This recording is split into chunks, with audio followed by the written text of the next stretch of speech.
Esports versus traditional sports, a comprehensive analysis of fan engagement strategies. Good afternoon. Sorry guys, you're going to have to put up with me for another 20 minutes. My name is Oliver de Bono. I'm the CEO of Quantum Gaming. And here we are today to talk about esports versus traditional sports. We spoke about this for those of you that were around in the earlier panel. We really spoke about, the divide between the two markets. And to be fair, there is a huge difference. I think I've continually made the argument that I don't think esports players and sportsbook players have anything to do with each other. That's always been my case. I think a lot of brands, a lot of companies over the last decade have attempted to integrate esports into their sportsbooks. And some of them did a good job, but the market is different. And I think this is something that we want to touch on. Rob, we've known each other for many years. I know you're highly experienced in the market. You've been with some of the biggest sportsbook. You've been both on the B2B side and the operator side. I just want to kick off with yourself, get your opinion. I mean, how do you find that divide? Is it as clear as night and day?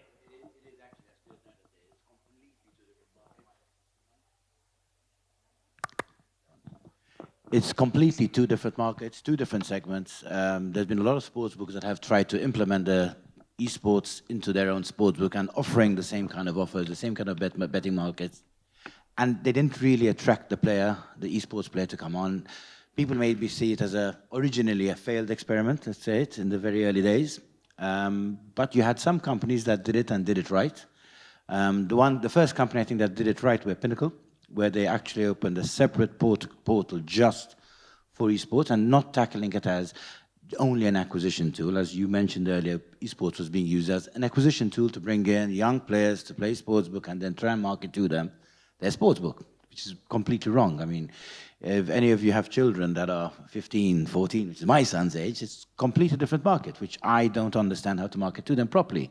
And if I try and market to them the way I market my sportsbook, I'm going to fail miserably. So that's the 100%. They don't care about the match bonus. Completely.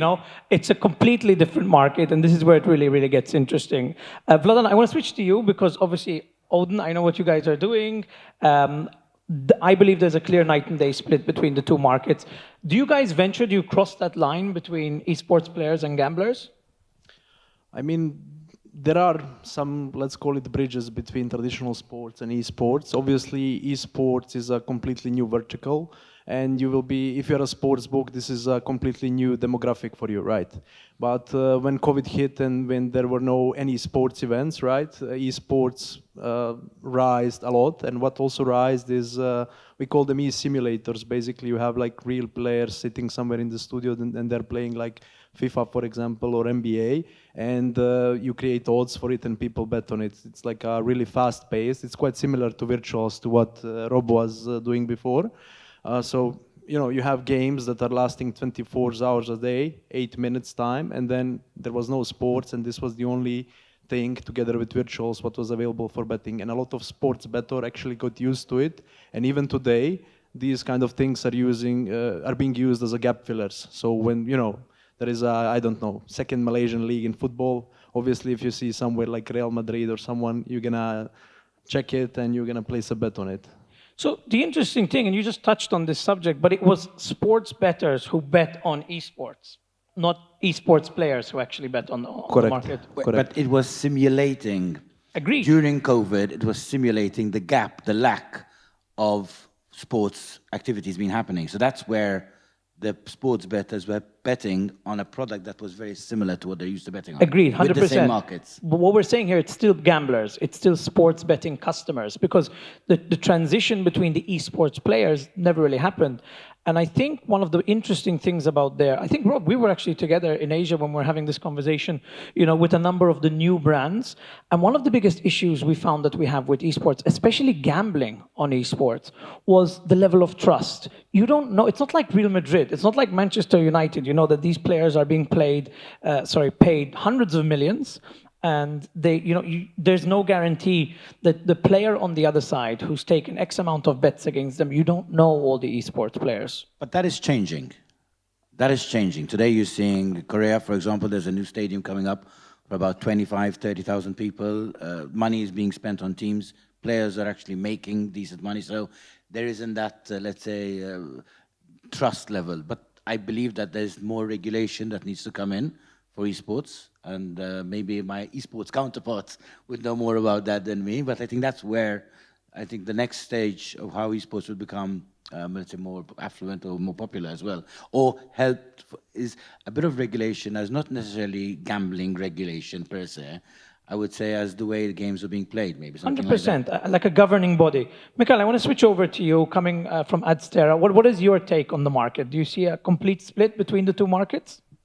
Yes, so as far we are working with traffic, we see a quite difference between audience for casual sport betting and e-sport betting. And the main point that the audience is quite different. Why? Because e-sports, it's guys starting from 16 years to 13 years, let's say. They have half, how it's called, half part-time employees, they are students, the majority, I'm speaking about majority. And they are not really interesting to get the process of the money. They're really involved in the process of the gaming, for example, if Counter-Strike or Dota 2, and so on. And they are really looking for bonuses like stuff from the game, or they're looking some coins like internal value in gaming.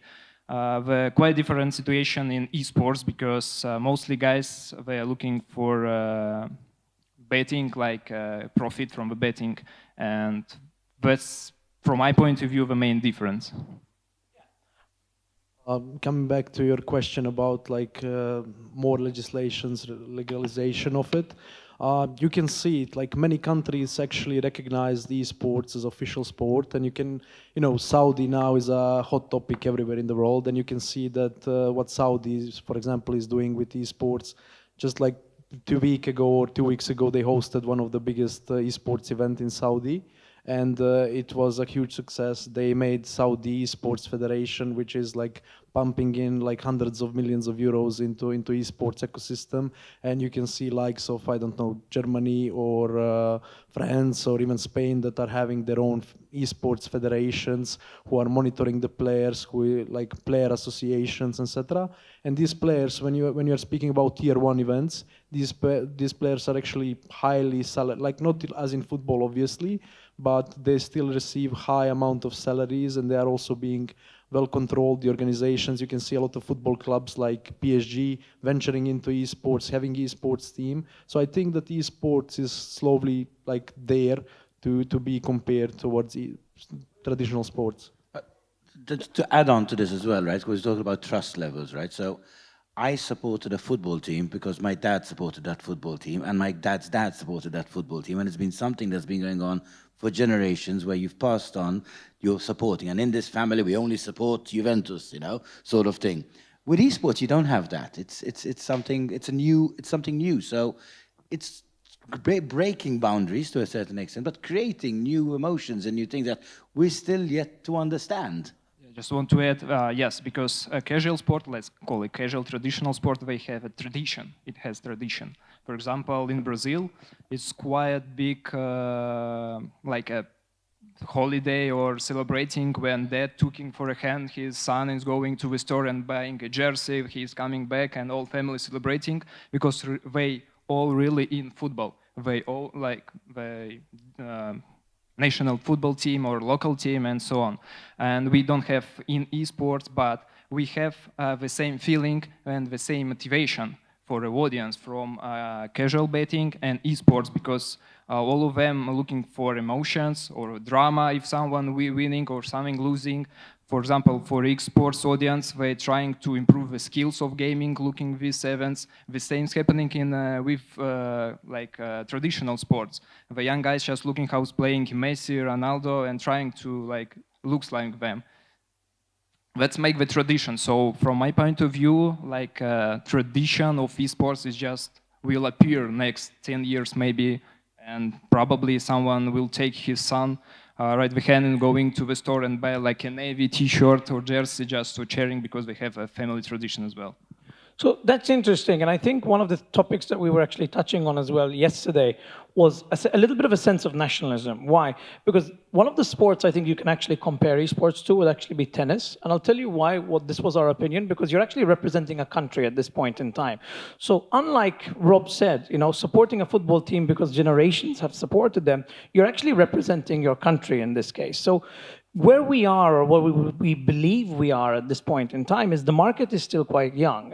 You said this earlier, that now players are beginning to get paid. Each country is creating a league. So slowly you're creating a sense of nationalism. I'm now representing Spain or Portugal. So that's where the support will come in. And I think eventually, as this market grows, then it's going to become competitive. Then the gambling industry is going to come in from behind and say, now let's bet on these players. I think it's still quite early. And this was the separation that didn't yet exist, because in the early days, gambling companies were targeting the betting audience with esports. I think during COVID, you mentioned earlier as well, was the first time I actually gambled on a FIFA match. It was just 2 tier 1 players. It didn't have the same vibe. You can't watch the football. You can't get the live crowd noises, even though they're simulated quite well. But, switching gears over here and going towards the leagues, where do we see, are these leagues going to kind of take the same direction that Riot took? So one interesting thing about esports and Riot is the game creator, but they're also the owner of the league. Do we see national leagues now cropping up, and will those countries be using, the standardized MOBAs, or would they eventually have their own products that are going to come and create esports leagues? Nationalization of an esports league, well, it's all about money as well at the end of the day. Let's be realistic. So if every sports federation needs funding from the Olympic committees and funding from the government, so if there's no funding coming in from a government level when people are representing their country, then there's not going to be much of a sport, because there's no money behind it. Now, yes, the esports leagues will generate money, will generate sponsorship deals, will get that funding themselves, but from a nationalization level, I think it's going to be very difficult. Also, you need to understand that, for example, in football, in basketball, you have these world associations they're not owner of football, but they're the governing body of it, right? And in esports, it's quite different game to game, because publishers, the ones that created the game, they are the ones who actually own the game. And they decide, for example, Rio decided that they're gonna do franchise league. They're gonna have all the control. But then you have Valve on the other side that is hosting Counter-Strike and Dota 2. They decided quite opposite ways. So now Counter-Strike 2 is coming up, and they want this ecosystem to be as much as open, so it enables everyone, every player, either professional, either amateur one, opportunity to actually qualify for some big event, to live this success where he started as an amateur, he played, then he qualified for something big, and we've seen these successes multiple times on esports, and this is where esports is actually very good. And also on the second aspect is engagement of the fans, because in esports, compared to traditional sports, you have a lot of streamers, you have a lot of content creators, and for example, for professional players like Simple and others, it's much easier for you to engage with him, because he's doing streaming in his personal time. You can speak to him, you can follow him, and he's creating his own fan base. He's becoming ambassador of it, and you can see a lot of players like Zaivo in France. He's basically a brand ambassador of whole France, and a lot of people actually follow him for him, not for his team, not for his nation, but for his own brand. And this is where these players are actually making impact, where they can decide how they want to educate the crowd and how they want to move esports in which direction. So this is exactly what I wanted to touch on, actually, and it's interesting that you said it, because the difference is, in traditional sports, nobody owns football. As such, there are governing bodies, but nobody owns football. In esports leagues, in the national esports leagues, you still have, for example, an American publisher that owns the sport. And should they decide tomorrow that the rules change, that certain players, age restrictions change, then national leagues have no choice. They must adapt. And that goes back to regulation. That is why there has to be some form, I'm not saying some form of regulation that is external to the publishers. The issue is that the publishers at this point have the power. So, if you want to take the perfect example, and it's an amazing company, Riot own the league and the game. So they make the rules but own the league at the same time. So this is kind of the direction, that we're trying to adapt into esports, because you are, at the end of the day, let's say regulated in this case by a private publisher. So, I think national leagues are now trying to find, let's say, a good common ground. I think eventually, yes, Rob, you mentioned it, an international governing body like football has FIFA will eventually come out. How long will that take? We don't know. Currently, it's on a national level. Hence, these are why countries like Saudi Arabia are building up their own leagues. But they don't yet own the games. In fact, something really interesting, I don't know if anyone knows this, that Saudi Arabia is investing huge amounts into the development centers in Riyadh for publishers to go over there, to actually build teams in those regions. But switching over to the actual customers, Mikhail, I want to switch back to you, just get a feeling of what we're seeing trending. Are we seeing players going towards new products in the market, or do the old brands still have the strength? When you're advertising, when you're looking to acquire customers, what sells? So yes, the old brands still have a power because they are well known and they're trying to develop their products day by day. But like new players, they they already have a power and a half of the market because they inventing something new and experimental. For example, it's a lot of operators who are offering new ways of betting, a way of betting and strategies of betting and so on. Even they're working on the channels to engage fans, as we are speaking about fans engagement, and it's changed from day by day. For example, and if we are comparing with esports as well, for example, probably that one of the top of engagement channel in the United States and the United Kingdom, it's TV. Still, a lot of guys coming to betting offers from TV set. We can't say the same for esports because you will never find the audience using a TV advertisement, because all the guys, they are sitting on the forums, on fandoms, on streaming waves, and so on. That's why some of operators in the nowadays, they're trying to develop the channels. It's coming from one-way, two-way channels to omni-channels to find everywhere the audience, and for esports as well. Yeah, it's the engagement it changes geo by geo. And you actually reminded me of something really interesting I want to bring up, but not take too much time on this. So I was in Japan 3 weeks ago, and I saw, there's a massive mature market, especially of competitive mobile gaming, And the most incredible thing about this market is the engagement strategies. You literally have what I would call probably the oldest form. People walking around in the streets with QR code flyers. It's everywhere. You go into big Asian cities, people are walking around, they're giving you a QR code flyer, and literally you simply scan it, download the mobile game, and now you're inside that, mobile esport competitive environment, which is a very interesting strategy, but you don't see that across Europe. You have North America, which is very, very big on gambling on television, especially in kind of areas like Vegas. Incredibly enough, the UK. I don't know if anyone spent much time in the UK. You put the television on in the UK, and every other ad is a betting ad. But looking at esports, it's so highly competitive. And one interesting thing I wanted to touch on, so we started a project recently to create a new variation of mini clips. Why? Because one of the toughest things to break into this market, especially mobile, is getting your apps recognized or ranked in iOS or Google Store. Do Adsterra, do you actually do in-app traffic as well? Is that something that you guys cover? Unfortunately, no. We are not working with in-app traffic because we are working mostly with display and mobile traffic, not like mobile browsing. Yes, but as far we know about in-app, it's a little bit too hard to make new customers because sometimes it's really annoying. And most part of publishers, they don't know how work correctly to not annoy the guys who are playing his games during a playing session. So this is a really tricky question as well for publishers. Yep. Like young people, we are advertisement blind. When the ad comes, you don't see it. Your brain is shut off. You do not pay attention to it. This is where we come back to engagement. I believe that only marketing strategy that can be applied to esports audience, esports bettors, is that engagement. You give them something to be entertained for. Traditional ads, it's not gonna work because everyone is ad blind. Even you, if you watch TV, how many ads do you see on TV? I think I'm a really good customer because I actually click most of these ads. Anything that's interesting, I click on. But there's a lot of, internet culture today that I really find funny, especially the memes. I don't know if anyone's ever seen this. You've got these big corporate entities spending millions on budget and everyone just clicks on the X, like go away.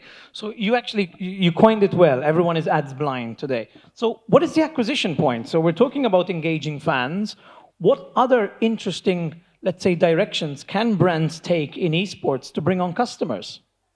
So it's a really interesting fact that I told about one of the popular channel in the United States. It's like TV, and one of the popular channel of engagement, fun engagement in the United States as well for esports. It's KFC and Burger King, because they are making collaboration with the top brands of gaming like Diablo 2nd and so on. And who are customers, who are audience of KFC and Burger King? Students and young guys. So. 100%. It was actually a really good one because I got my Call of Duty 2 skin in a Burger King menu. I know, it's terrible to admit that, but that's actually true. Yeah, we don't have much time, so I'll switch over. Just to rectify, because we have to attract over 18-year-olds.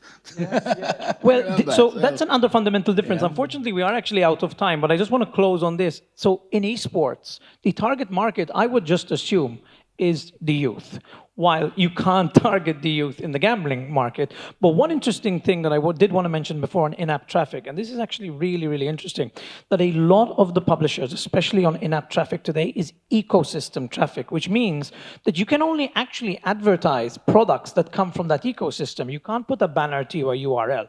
You can only advertise a game that was built on that same engine, and all you do is send them in a loop, because what happens is the publisher keeps those players inside that ecosystem. Rob, I know you wanted to add something before we close. I was, but there's no time for it. Guys, I just want to say thank you to our panelists. That was a really good chat. Thank you very much. I hope everyone enjoys the rest of Sigma, and have a great day.